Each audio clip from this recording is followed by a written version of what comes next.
Buenas tardes con todos. Mi nombre es María Cristina Rivera. Soy médico pediatra en la emergencia del Hospital Cayetano Heredia.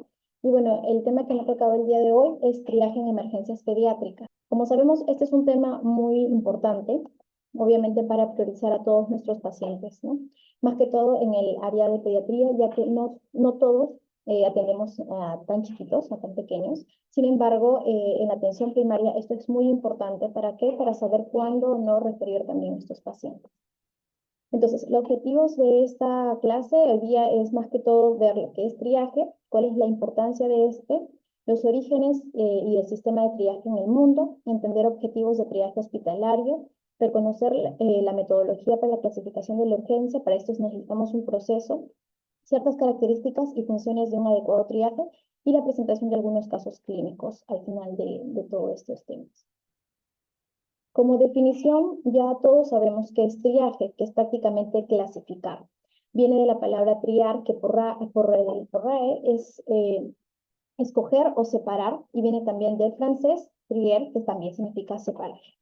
Entonces, según la Sociedad de Enfermería Española de Urgencias y de Emergencias, lo que aporta una definición de triaje es basándose tanto en el origen histórico, que posteriormente ya mencionaré, pero también en el término como en su significado, ¿no? Que es separar o clasificar.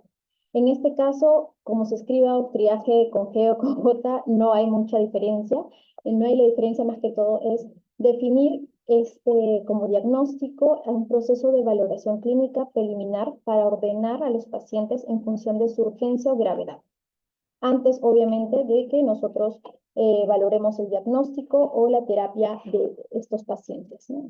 Entonces, los pacientes obviamente más graves, que gracias a este triaje vamos a separarlos, vamos a atenderlos primero, mientras que el resto van a ser reevaluados dependiendo de los minutos, dependiendo de la prioridad en la que estén clasificados, que posteriormente también mencionaré. Entonces, llegar siempre a la conclusión de que triaje es proceso de valoración clínico preliminar. ¿Para qué? Para ordenar a los pacientes. Tanto dependiendo de su urgencia, dependiendo de ello, vamos a recién nosotros clasificar cuáles a los pacientes y valorar su diagnóstico y la terapéutica completa ya posterior a ello. Nosotros necesitamos minutos nada más en el triaje para poder clasificar a estos pacientes. Y obviamente hay varios tipos de triaje, ¿no? Tanto hay intrahospitalario, extrahospitalario e incluso teléfono. Entonces, más que todo para saber lo de historia o de orígenes, todo esto va a iniciar en las batallas napoleónicas. Incluso mencionan que anteriormente en épocas de los romanos también existían triaje. Sin embargo, esto no era como que algo ya detallado, descrito, ¿no?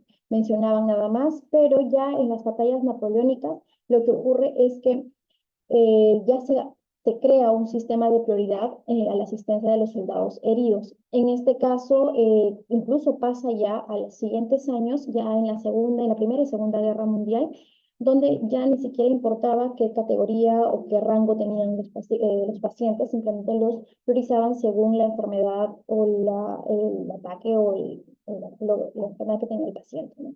En este caso, incluso hubo una diferencia tanto entre la Primera y la Segunda Guerra Mundial en el caso de mortalidad. Mencionan que en la Segunda Guerra Mundial disminuyó un 5% aproximadamente en mortalidad, a diferencia de la primera, ya que estos ya estaban mucho más organizados en el caso de triaje, ¿no? Entonces, pero ya fue más o menos en 1900, 1960, cuando Richard Weinman es el quien introdujo este sistema de triaje a los cuartos de urgencias, en este caso en Estados Unidos, que pero sí priorizaba más que todo en 3 niveles de categorización: en emergente, urgente y no urgente. Pero posterior a ello ya se creaban muchos más sistemas en el que ya avanzaban más niveles. En este caso fueron ya 4 niveles: emergencia, alto potencial de urgencia, urgencia potencial y no urgencia. Pero a la misma fecha, inclusive en Australia, ya se consolidó en una escala ya nacional de triaje para los cuartos también de urgencias australianos, ¿no? El NTS, que esto ya estaba basado en 5 niveles de priorización.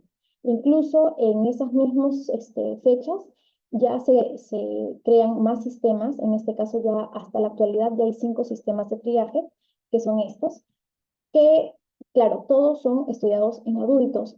Por ejemplo, el primero australiana, canadiense, luego el Manchester, y la urgencia, la que es el ESI, que es en Estados Unidos, y el andorrano. Todos estos son en adultos. Sin embargo, pocos de estos, más que todo, el australiana, el canadiense y el andorrano son en pediátricos. Sin embargo, los que están más estructurados son tanto el canadiense y el andorrano, y del cual casi todas las emergencias, al menos acá en Perú, sacamos esta información de ambos para poder introducir en nuestros hospitales.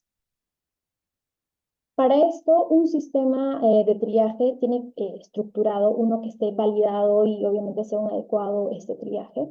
Necesitamos cumplir varios criterios. Entre ellos, estas sociedades científicas obviamente han demostrado evidencia que sí o sí se tiene que cumplir la reproducibilidad, utilidad y validez. Para esto necesitamos, por ejemplo, si hay varios médicos en un área, todos, si evaluamos a un mismo paciente, todos tenemos que saber qué prioridad tiene ese paciente. No decir para mí es prioridad 4, para ti es prioridad 1. De lo contrario, no sería un adecuado triaje. Entonces necesitamos sí o sí para cumplir con esta validez, la utilidad, la fiabilidad y bueno, posterior a ello, tener un triaje ya adecuado en cualquier centro hospitalario, sea de primer nivel o sea cualquier otro hospital. Para esto nosotros ya utilizamos 5 niveles, ¿no? Ya tenemos entendido que incluso lo clasificamos por colores. En el caso, el primer nivel, que es la resucitación, que sí o sí pasa al paciente shock trauma, es rojo, una emergencia, ya es naranja, que es el número 2, el 3 que es amarillo, posterior a ello ya es el verde y el azul, bueno, blanco, en este caso nosotros usamos azul, que es menos urgente que el 4 y 5, a veces inclusive por el tiempo de espera podemos pasarlo a un área ya de consulta. Y esta definición también va a depender del tipo de riesgo. Si es un riesgo vital, que es en el caso obviamente de prioridad número 1, es aquella situación que pone en peligro la vida del paciente, un riesgo fisiológico, que es el proceso que cursa con inestabilidad de cualquier grado de algún parámetro fisiológico, y un riesgo funcional, aquel proceso que puede poner en peligro un órgano vital, ya sea cerebro, corazón, sistema respiratorio, un órgano no vital también. Entonces, esas clasificaciones y esas definiciones deberíamos de tenerlos en cuenta. Igual, como ya mencioné anteriormente, los clasificamos por colores, pero obviamente cada nivel tiene sus características.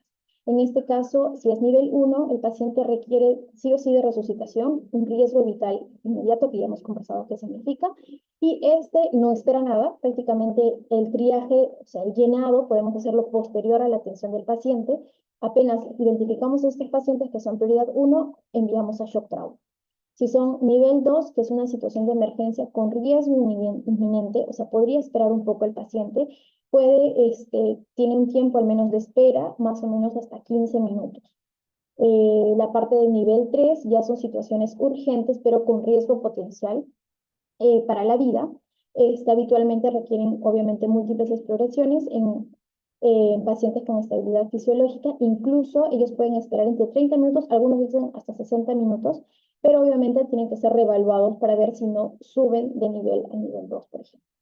Y en el caso de nivel 4 o nivel 5 ya son pacientes que pueden esperar un poco más, inclusive entre 60 a 180 minutos, o incluso pueden ser referidos a consultorio. Son situaciones que son menos urgentes o no urgentes, que no ponen en riesgo, obviamente, la vida del paciente. Entonces, para esto nosotros necesitamos varias evaluaciones, ¿no? No solamente es tener al paciente y saber que viene, por ejemplo, por tos o viene por un paro cardiorrespiratorio, sino también necesitamos saber más datos del paciente. Obviamente, datos que se tienen que recoger de inmediato. Entonces, como objetivos de nuestro triaje, en general de cualquier otro triaje, es identificar y priorizar rápidamente la atención de los pacientes en situación de riesgo vital. Asignar el área más adecuada para brindar la asistencia, que lógico deberíamos de tener todas las áreas adecuadas, al menos en un hospital, ¿no? Depende de categoría también. Lógico también es disminuir la congestión de pacientes. Lamentablemente nosotros en todas las emergencias tenemos un desequilibrio entre oferta y demanda. Entonces, lógico, va a haber mucho más pacientes y lamentablemente hay solamente una persona que está haciendo triaje, pero por eso tiene que ser sí o sí una persona que sepa bien de triaje y pueda ayudar a disminuir esta congestión de pacientes. Favorecer el flujo adecuado de los pacientes en los diferentes sectores del departamento de urgencias asegurar la reevaluación periódica de los pacientes en espera y otorgar una información clara y fluida a los pacientes bueno, cuidadores sobre la atención que necesitan y los tiempos probables de espera. Ese es el gran problema que todos tenemos, ¿no? Va a esperar cierto tiempo, que no, que hacen ciertos problemas por la espera de pacientes que están obviamente menos graves que otros, y eso es, sí o sí necesitamos tener una buena comunicación con los padres o los cuidadores para poder ayudar a todos estos pacientes, ¿no? Obtener datos que permitan conocer la casuística del servicio de urgencia para mejorar la gestión. Eso obviamente, si ya tenemos un adecuado triaje, podemos estudiar y ver en qué estamos fallando para poder mejorar la gestión. Para obviamente tener un adecuado triaje necesitamos ciertas características, tanto en personal, sector, consulta, evaluación y el registro. Se menciona que el personal, obviamente en un triaje ideal, entonces se requiere de un personal que recibe y valora inicialmente al paciente y a veces debe incluso iniciar los primeros cuidados. Hemos evidenciado que incluso en ciertos triajes, apenas llega el paciente con fiebre y bueno, obviamente todas funciones vitales estables, incluso se puede dar ahí paracetamol, ibuprofeno, o pacientes se puede incluso tomar glucosa capilar en el área de triaje inclusive. Lo ideal es que obviamente la clasificación es realizada por un personal de enfermería del servicio de urgencias con formación en triaje, lo ideal. Sin embargo, también, obviamente médicos también con capacidad de formación en triaje, pero a veces no contamos con ello y necesitamos, y solo contamos con personal técnico, por ejemplo, pero debemos de orientarlos. Ahora voy a mencionar los procesos, los 6 pasos, y con ello podemos ayudar a que mejore nuestro triaje. Para esto necesitamos buena comunicación, que ya mencioné anteriormente, que sea rápida, esta valoración de estos pacientes, mantener la discreción, paciencia y trabajar bajo presión. Entonces, ¿cuál es la función aquí? Es clasificación, organización y gestionar el flujo de pacientes. Como mencioné, la oferta y demanda, este desequilibrio entre oferta y demanda. El sector, obviamente aquí va a variar porque va a depender en qué lugar estamos trabajando. Este sector obviamente tiene que estar ubicado próximo a la entrada de pacientes al departamento de urgencia, cercanas a áreas de tratamiento y de reanimación, siempre cerca también a la área de admisión o sala de espera. Tienen que ser de acceso fácil, permitir obviamente el paso de sillas de ruedas o de una camilla, tiene que ser luminoso, dimensiones adecuadas y seguro y privado. La consulta, entonces, ¿de qué depende esto? Obviamente, al momento de la llegada se pueden detectar las necesidades inmediatas del paciente. Lógico, si va alguien que esté herido, trae una silla de ruedas, o dependiendo, no puede caminar, una camilla. La interrogación tiene que ser tanto valoración subjetiva y objetiva. Se debe también abordar ciertos factores que permitan dificultar el proceso de triaje, como idiomas, edad, dolor, obviamente ansiedad también, tanto de los padres como de los pequeños, o discapacidad auditiva o intelectual. Informar también al paciente siempre la ubicación, el destino donde va a ser dirigido el paciente según la prioridad que tiene, el tiempo de espera, que es lo más importante que ya mencioné, y cuándo se va a reevaluar al paciente. ¿Qué significa la evaluación subjetiva, como mencionamos en la parte de interrogación? Según lo que obviamente sabemos todos que expresa el paciente o su cuidador, y podemos hacerle ciertas preguntas, ¿no? ¿Qué le pasa o por qué vino? Y cuando ya es objetivo, entonces yo ya he evaluado al paciente y tengo que hacer preguntas un poco más cerradas y dirigidas, ¿no? ¿Tuvo fiebre? ¿Cuánto? ¿Tiene alguna enfermedad crónica? La cosa es que tengamos una buena comunicación con el paciente y que sea algo mucho más rápido para poder ubicar y obviamente entender a los padres o cuidadores. La evaluación y registro. Los protocolos que incluyan la clasificación del nivel de urgencia, el tiempo, la existencia según la situación, la frecuencia de reevaluaciones, son muchas clasificaciones que nosotros tenemos que ver y evaluar a los pacientes. Obviamente cada sistema, cada hospital, cada centro de salud tiene un tipo de triaje. Nosotros tenemos un registro distinto, ahorita voy a mencionarles en un rato, tanto en digital también, y que facilita tanto al personal técnico, porque al menos en nuestro hospital hay tanto personal técnico y médico que se encarga de la parte de triaje, y todo esto tiene que sí o sí asignar tanto en los primeros minutos de llegada del paciente. Al menos, como sabemos, son 5 minutos el de duración que debemos de tener con el paciente y completar todo este proceso que ya posteriormente mencionaré. Por ejemplo, en este caso sí o sí tenemos que registrar. El lado derecho podemos ver, este es nuestro formato de triaje. bueno, que ya se está haciendo algo mucho más ya virtual. Esto es para nosotros guiarnos tanto en personal de enfermería y tener una secuencia. En este caso, sí o sí tenemos que registrar la fecha y hora de evaluación, nombres y apellidos completos del paciente, edad, identificación o, bueno, a veces número de historia clínica si es que lo tiene. Tenemos que sí o sí identificar cuál es nuestro triángulo de evaluación pediátrica, el problema principal, el motivo de consulta que acá podemos evidenciar, los signos vitales también. Bueno, aparte ya de ello, tenemos tanto las alertas, ¿no? En este caso, las alergias, que podemos especificarla, la escala de dolor, dependiendo de cómo viene el paciente, o el neurológico, en el caso escala de Glasgow, si es que ha tenido alguna otra patología adicional o las intervenciones previas, y el destino del paciente, ¿no? Siempre sellado, obviamente, ya sea por personal de enfermería o personal médico quien está siendo evaluado. Entonces, para tener una evaluación sistemática de triaje ya adecuado, tenemos que sí o sí no omitir muchos datos relevantes y para eso necesitamos ciertos pasos. En este caso utilizamos 6 pasos según lo que menciona la metodología, que es ya definida. No es como que un protocolo que nosotros estamos creando, como mencioné, son varios triajes ya estandarizados, ya previamente evaluados en adultos, pero los más estructurados son los canadienses que ya mencionamos, y nosotros lo asociamos a esto. Entonces, vamos a ver primero la evaluación del triángulo de evaluación pediátrica. Segundo, el motivo consulta, ya sea un síntoma o signo principal. Tercero, valoración clínica dirigida, que también ya mencionaré posteriormente. Cuarto, las constantes vitales. Y 5, modificadores, ya sea edad o patología de estos pacientes. Y sexta, la asignación de la prioridad. Y obviamente el lugar a donde debería de ir el paciente. Entonces, ya todos conocemos cuál es el primer paso, que es el TEP. Sí o sí tenemos que evaluar al paciente mediante el triángulo de evaluación pediátrica, que está caracterizado, también sabemos, por la parte de aspecto, respiración y circulación. Entonces, si tenemos alguno de estos alterados, obviamente va a depender vamos a identificar y pasar a una prioridad, dependiendo de cuál de los lados esté alterado. Como mencionaba, si está uno solo, pasa a prioridad 3. Si ninguno está alterado, lógico sería entre prioridad 4 y 5. Dos lados del TEP alterados es prioridad 2, y si los tres, lógico, es prioridad 1 y pasa directamente a shock trauma.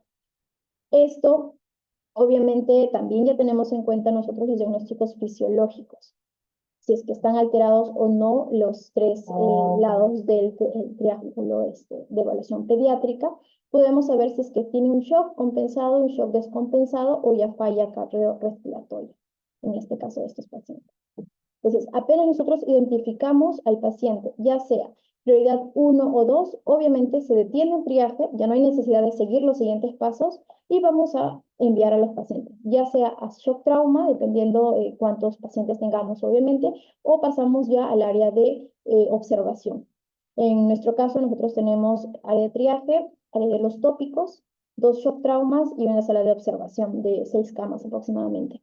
Entonces, ahí podría pasar, obviamente, si es que está alterado los 3 lados, es prioridad 1, lógico, shock trauma. Si es 2 lados, podría pasar al siguiente shock trauma, de lo contrario, a sala de observación. Y cuando ya está alterado solamente un lado o no está alterado ninguno de los lados, pasamos al siguiente paso.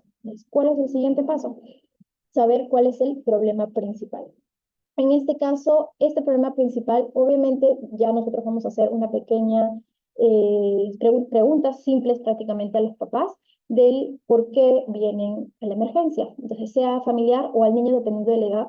Y con esto vamos a identificar cuál es el signo principal. Entonces, no todo problema principal es aquel que se asocia a mayor riesgo de deterioro clínico. No solo eso, también que puede ser que el niño esté con un triángulo de evaluación pediátrica que esté completamente bien, sin ninguna alteración, pero apenas el niño me dice, sí, estoy vomitando más de 7 veces, por decir, entonces ya cambiaría nuestra prioridad, ¿verdad? Entonces, va a depender qué signo o síntoma pueden presentar el paciente y con eso los ubicamos también según el nivel de prioridad. En este caso, hay que tener mucho en cuenta los traumas, que casi siempre estos son los niños que se deterioran mucho más fácil. El tercer paso ya también van de la mano todos, tanto el segundo, el tercer y el cuarto paso, pero ese tercer paso ya es un examen físico breve y dirigido. En este caso, según estos manuales que nosotros tenemos, lo diferencian, los clasifican por sistemas, tanto digestivo, respiratorio, dependiendo que tenga. Por ejemplo, en obviamente son un montón de clasificaciones según los síntomas digestivos, respiratorios.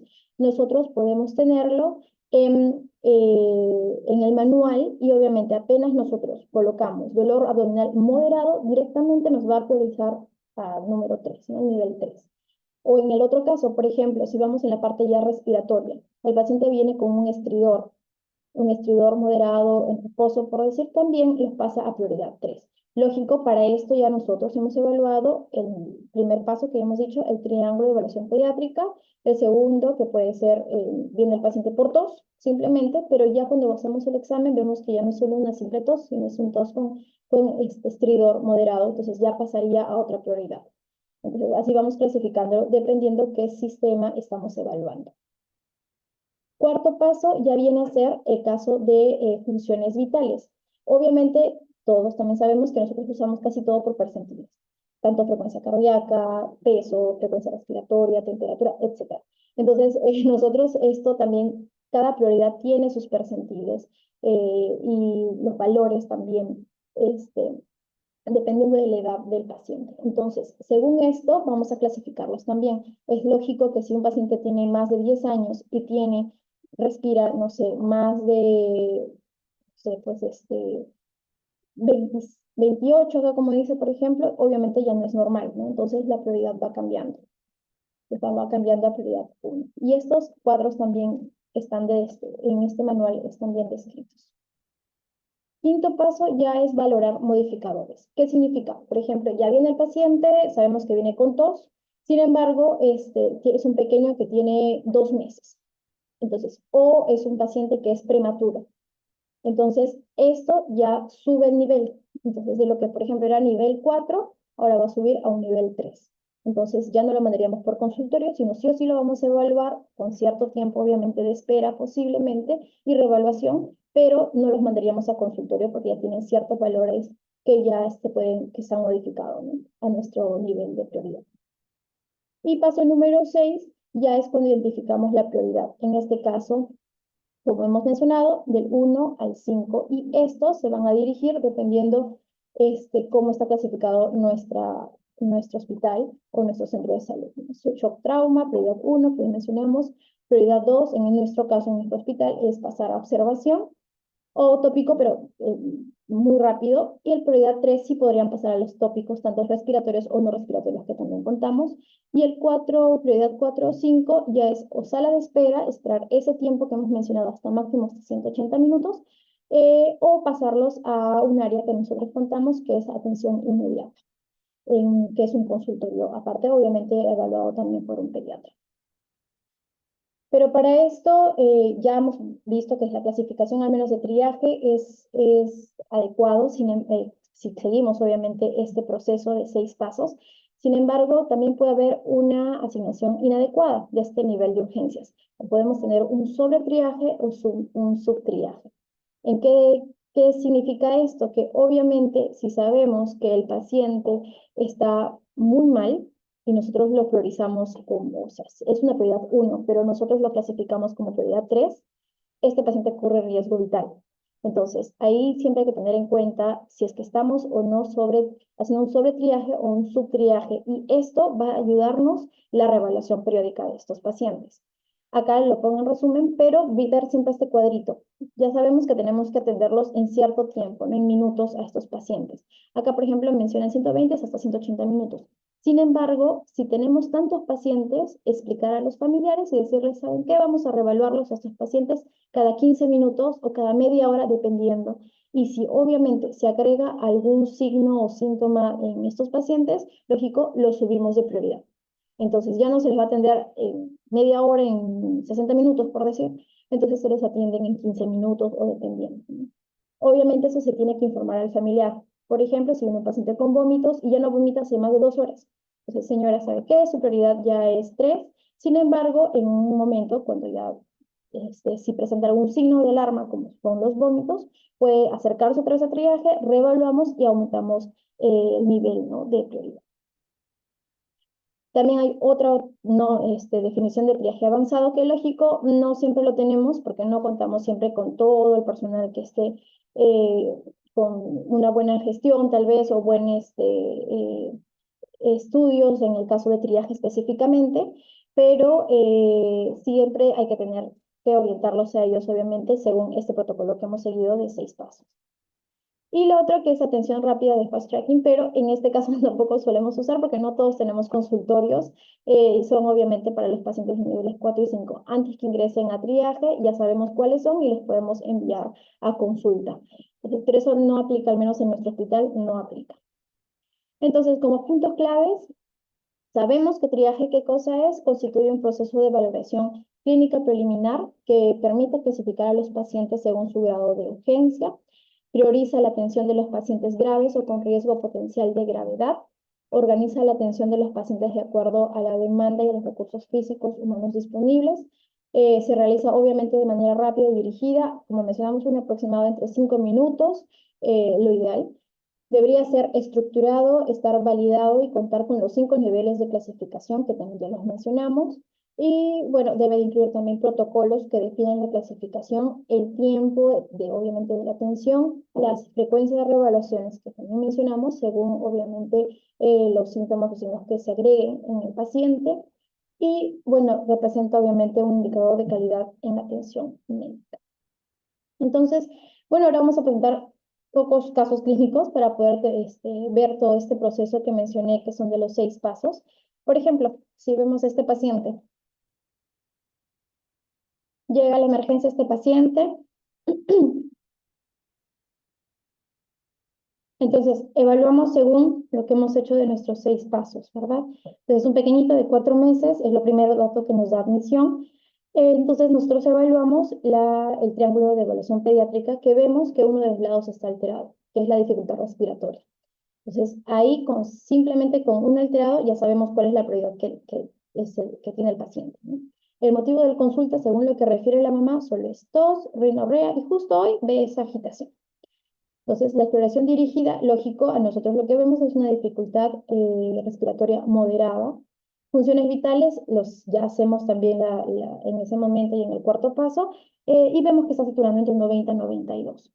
Los modificadores, justo es un paciente que es prematuro. Entonces, si tenemos nosotros el primer paso, ya hemos dicho que si está alterado al menos uno de los lados, es prioridad 3. Motivo de consulta, prioridad 3. Porque, bueno, ya hemos mencionado, hay varios cuadros donde tenemos que clasificarlo según los síntomas que tiene el paciente. La exploración también, si es moderada, es prioridad 3. Y si las funciones vitales están alteradas también, ya pasaría a otra, prioridad 2. Y la prematuridad, también prioridad 3, que hemos mencionado que es el límite, ¿verdad? Entonces, este paciente, ¿cuál sería su prioridad? Lógico, sería la prioridad 2. A pesar de que se repita todo, siempre es el más alto. A ver acá.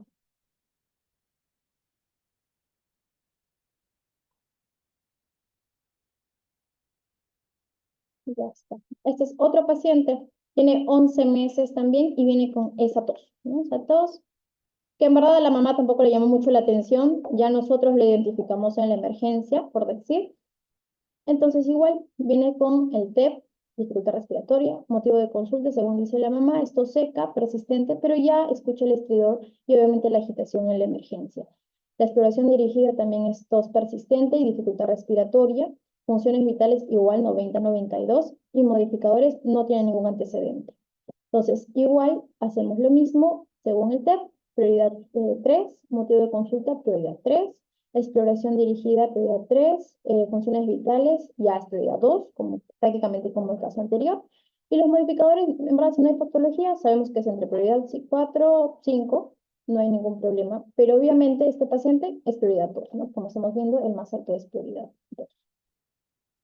Un niño que se cae, tiene 3 años, se golpea la rodilla simplemente viene con un TEP que está estable, motivo de consulta es caída, dolor moderado en pierna derecha, exploración dirigida, es un aumento de volumen en la pierna derecha, funciones vitales no hay alteraciones y modificadores tampoco hay ninguna patología previa. Entonces, si hemos mencionado, si es que tiene un TEP que está estable sin ninguna alteración de los lados, entonces puede ser entre prioridad 4 y prioridad 5. Motivo de consulta, ya la caída o dolor moderado ya es prioridad 3. Igual el aumento de volumen en la pierna derecha también prioridad 3. Funciones vitales, si no hay alteraciones, en prioridad 4, prioridad 5. Y si no tiene ninguna alteración, también es prioridad 4, prioridad 5. Entonces, este niño ya viene a ser prioridad 3. Ese niño tiene 4 años que viene simplemente con congestión nasal. TEP también está estable. Motivo de consulta, tos seca persistente, rinorrea. Exploración dirigida, no hay dificultad respiratoria. Prácticamente lo único que evidenciamos es la tos seca por momentos y la rinorrea escasa.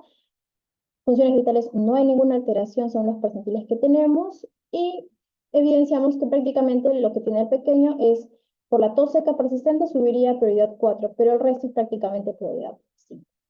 Entonces, más o menos, sí presentamos estos cuatro casos para poder identificar a estos pacientes y si es que los presentamos en algún centro de salud o bueno, en el hospital, ¿no? Y poder redirigirlos a si es que shock trauma o dependiendo en qué lugar estemos, ¿no? Bueno, eso sería todo.